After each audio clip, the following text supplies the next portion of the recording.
이 요한은 지금 자신이 어디에 있는지 알려주고 있습니다. 그것이 9절입니다. 나 요한은 너희 형제요 예수의 환난과 나라와 참음에 동참하는 자라.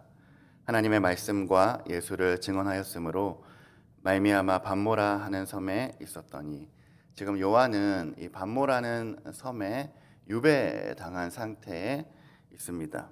그 이유가 무엇이냐면 하나님의 말씀을 증언하는 자였기 때문입니다. 그가 하나님의 말씀을 증언한 이유가 무엇입니까? 그가 지금 로마의 황제의 나라에 살아가고 있습니다. 그러나 로마 황제의 통치를 받고 있는 것이 아니라 우리 주님의 통치를 받고 있기 때문입니다. 그러니 이 요한은 로마 황제의 나라를 살아가는 자이나 하나님 나라를 살아가는 로마 황제의 백성이 아니라 주님의 백성이었습니다. 여러분, 우리는 지금 어디에 살고 있습니까? 대한민국 땅에 살고 있으나 누구의 백성으로 우리는 지금 살아가고 계십니까? 누구의 음성을 들으며 누구를 두려워하며 살아가고 계십니까? 이 요한은 로마 황제를 두려워하는 것이 아니라 주님의 말씀에 몸을 떨며 주님의 음성에 두려워하며 살아가는 자였습니다. 이 황제 숭배를 거부하는 것이 오늘날처럼 이 교회를 다니느냐, 이 성당을 다니느냐, 절을 다니느냐라는 그런 단순한 문제가 아닙니다. 그 당시에는 종교가 분리되어 있던 사회가 아니었습니다. 무엇을 믿느냐 하는 것은 먹고 사는 문제와도 직결되는 것이고 가족의 안전과 생명과도 직결되는 것이었습니다. 그 당시에는 큰 도시들에서 황제 숭배 축제가 벌어졌습니다. 그런 그 축제가, 황제 숭배를 하는 그 축제가 그 도시의 경제 활동에 큰 영향을 미치게 됩니다. 그래서 황제 숭배를 하지 않는다면 이 경제 활동에도 참여할 수가 없습니다. 또한 이 길드나 상인 협동조합에도 가입을 할 수가 없어서 먹고 사는 문제도 힘이 들고 사회적으로도 이 배제가 됩니다. 이것과 관련되어서 나오는 것이 바로 우리가 잘 아는 666입니다. 황제 숭배에 굴복한 짐승의 표가 없다면 매매를 할 수가 없다는 것입니다. 경제적으로, 사회적으로도 배제될 뿐만 아니라 황제를 신으로 여기지 않는다면 이 재산이 몰수되고 노예가 되기도 하고 공개 처형을 당하기도 하며 지금 이 요한처럼 유배를 당하기도 하는 것입니다. 그 당시에 로마는 이 종교를 인정해 주는 나라였습니다. 근데 이 유대교는 인정을 해 주었는데 이 그리스도인들은 인정을 해주지 않았습니다. 이 생각을 해봐도 유대교는 예전부터 있어 왔던 종교이고 이 그리스도교는 그리스도인들이 믿는 예수님은 방금 막 태동한 상태입니다. 그러니 그 그리스도인들이 믿는 예수님을 인정해 주기가 힘들었습니다. 그들은 얼마나 그리스도인들을 오해했냐면 성만찬을 하는 그것을 보고 인육을 먹는 자들이라고 생각을 했습니다. 그만큼 이 그리스도인들을 그들이 안 좋게 보았습니다. 그런 상황에 있는 그리스도인들을 유대인들은 싫어했기 때문에 자주 빈번하게 이 그리스도인들을 고발하였습니다. 그들이 어디 있는지 알려주었습니다. 그러면 매일마다 그들이 얼마나 불안하게 살아가겠습니까? 매일마다 초조해하고 매일마다 피해하며 정신이 피폐해졌을 겁니다. 모든 것을 조심하는 삶을 살아야 했을 것입니다. 그러니 생각을 해보면 그들이 얼마나 핍박을 당했는지, 박해를 당했는지 알 수 있습니다.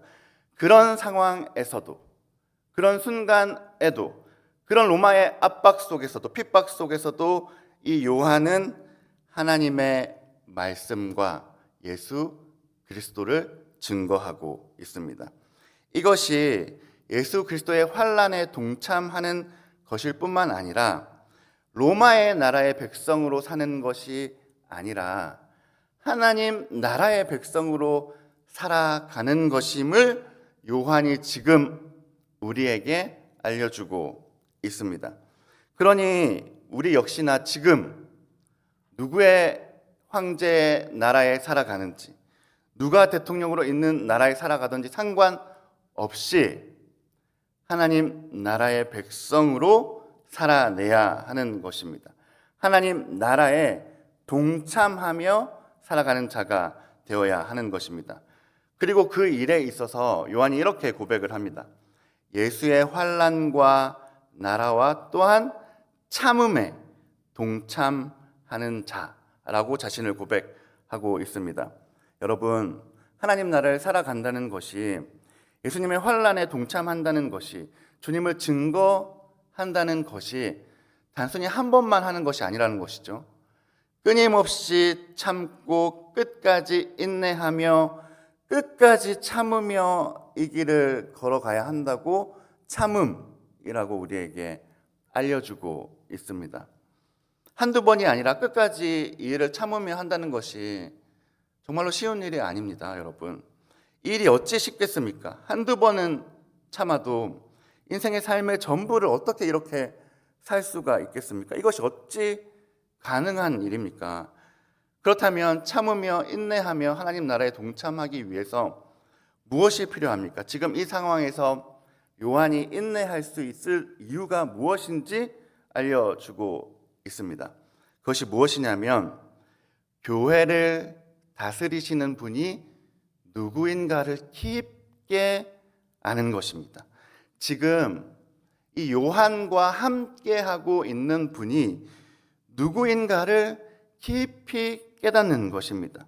우리를 사랑하시는 그 주님이 우리를 위해서 생명을 던지셨다는 것을 진실로 깊게 깨닫는 것입니다. 그러니 날마다 그 주님과 동행하며 그 깊은 교제 속에서 주님을 알고 깨달아서 그것으로 인하여 인내하고 버티고 참아낼 수 있는 것입니다. 그래서 먼저 이 요한은 주님이 누구인지를 보게 됩니다. 이 계시록을 교회에 편지하기 이전에 자신이 먼저 교회의 주인이신 분이 누구인가를 지금 보고 있습니다. 10절입니다.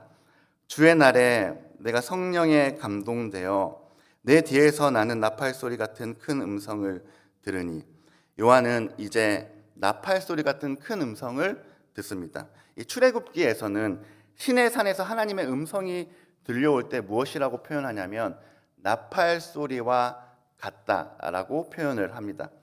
그러니 지금 이 요한이 고통 속에서 듣는 나팔 소리는 무엇입니까, 여러분? 하나님의 음성입니다.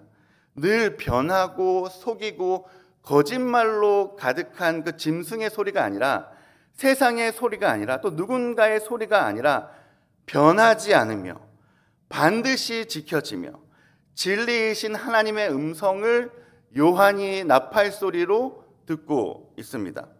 그리고 그 음성을, 자신이 들은 그 음성을 자신만 알고 있는 것이 아니라 교회에게 전달해야 합니다. 그래서 그가 이 편지를 모든 보편 교회에 전달하고 있는 것입니다. 11절입니다. 이르되 네가 보는 것을 두루마리에 써서 에베소, 서머나, 버가모, 두아디라, 사데, 빌라델비아, 라오디게아 등 7교회에 보내라 하시기로. 요한은 그 자신이 본 것을 자신만 아는 것이 아니라 모든 7교회에 편지해야 합니다. 알려줘야 합니다. 모든 보편 교회에 뭘 해야 되냐면 나팔 소리를 들려주어야 하는 것입니다. 그 나팔 소리는 하나님의 음성이기도 하고 어떤 표시이냐면 전쟁이 발생했다는 신호이기도 합니다. 모든 교회에게 영적 전쟁이 발생했음을 나팔 소리로, 편지로 알려주어야 하는 것입니다. 그 나팔 소리를 지금 우리 교회도 들어야 합니다. 영적 전쟁이 발생했음을 들어야 하는 것입니다. 하나님의 음성을 나팔 소리로 들어야 하는 것입니다. 이것이 바로 요한이 편지를 기록한 이유입니다. 그때 그 교회는 이 편지를 받는다면 하나님의 나팔 소리를 듣는다면 전쟁을 준비해야 하고 세상의 소리에 귀를 기울이는 것이 아니라 하나님의 음성에 귀를 기울이며 가야 하는 것입니다. 이제 그 요한이 그 음성이 무엇인가 확인하기 위해 몸을 돌이켜서 자세히 봅니다. 그때 보는 것이 무엇이냐면 12절 말씀입니다. 몸을 돌이켜 나에게 말한 음성을 알아보려고 돌이킬 때 7 금촛대를 보았는데, 그가 그 음성이 나는 곳 쪽으로 몸을 돌이켜서 봅니다. 근데 무엇이 있냐면 7 금촛대가 있습니다.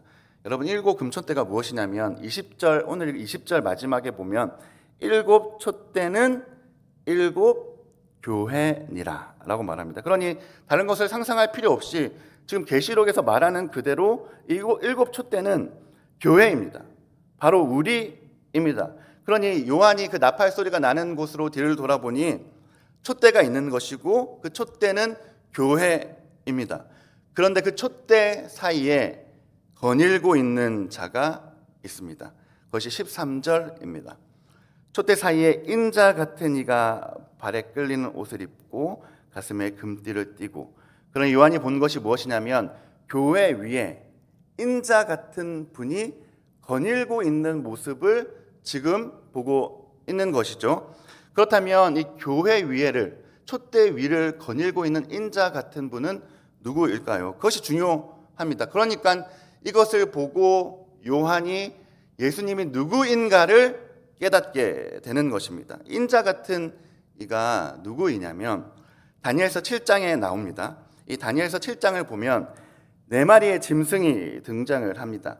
그 짐승이 상징하는 것은 바벨론, 페르시아, 헬라, 로마를 상징합니다. 그러니 세상의 권세를 상징하는 것이죠.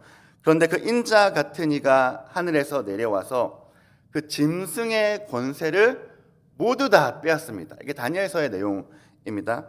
그러니 그 짐승의 권세를 모두 빼앗은 인자 같은 이가 어디에 있냐면 교회 위를 거닐고 있는 것이죠.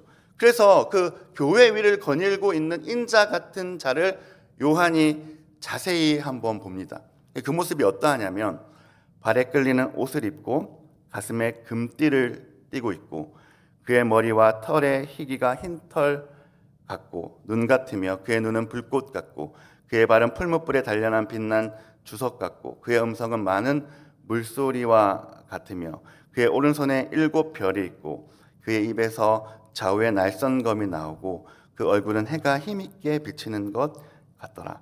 지금 이 모습이 어떤 것인가를 아는 것도 분명히 중요합니다. 그리고 이 이후에는 7 교회에 대한 편지가 참 나오는데 그 서두마다 이 모습이 다 나와 있습니다. 그러니 이 모습을 지금 당장 아는 것도 중요하지만 여기서 이 맥락에서 중요한 것은 무엇이냐면 요한이 촛대 위를 거닐고 있는 인자와 같은 모습을 자세히 보니 요한이 너무나 두렵고 힘들었다는 것이죠. 너무 두려워서 그가 떨었다는 것입니다. 왜냐하면 그가 본 것은 어떤 곳에서도 본 적이 없는 엄청난 위엄을 가지고 있는 분이었기 때문입니다. 누구와도 비교할 수 없는 권세를 가지고 있는 분이었기 때문입니다. 그 모습이 존귀와 영광으로 가득하여서 인간의 언어로는 표현할 수 없는 분이었기 때문입니다. 그러니 그 짐승들과는 비교할 수도 없는 존귀와 권세와 영광을 가진 분임을 보게 되었습니다. 그분이 교회 위를 거닐고 있었고 그 촛대 위에 있는 그분을 보고 요한이 두려워 떨었습니다. 그때 그 촛대 위를 거닐고 있는 분이, 그 인자와 같은 분이, 교회를 다스리시는 그분이 요한에게 말을 합니다. 그것이 17절과 18절 말씀입니다. 내가 볼 때에 그의 발 앞에 엎드려져 죽은 자 같이 되매 그가 오른손을 내게 얹고 이르시되 두려워하지 말라.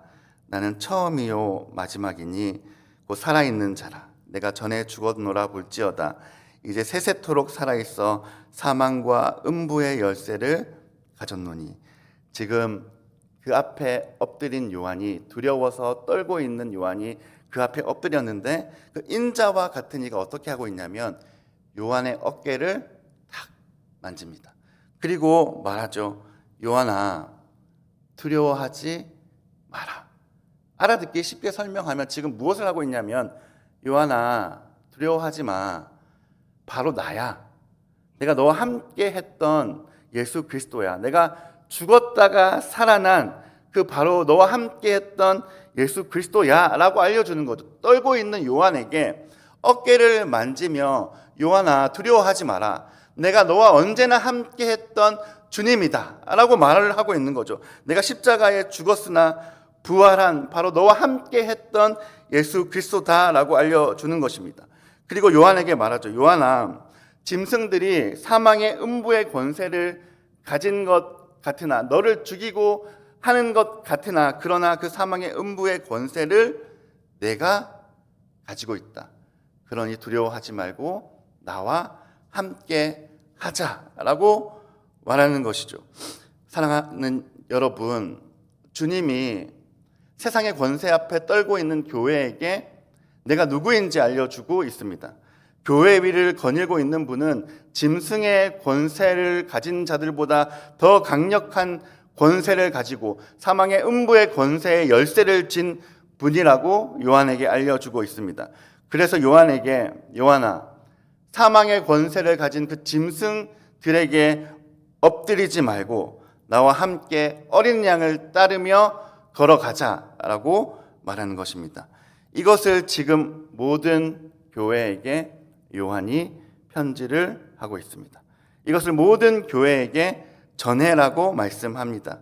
이것이 하나님의 음성이며 교회의 영적 전쟁을 선포하는 말씀입니다.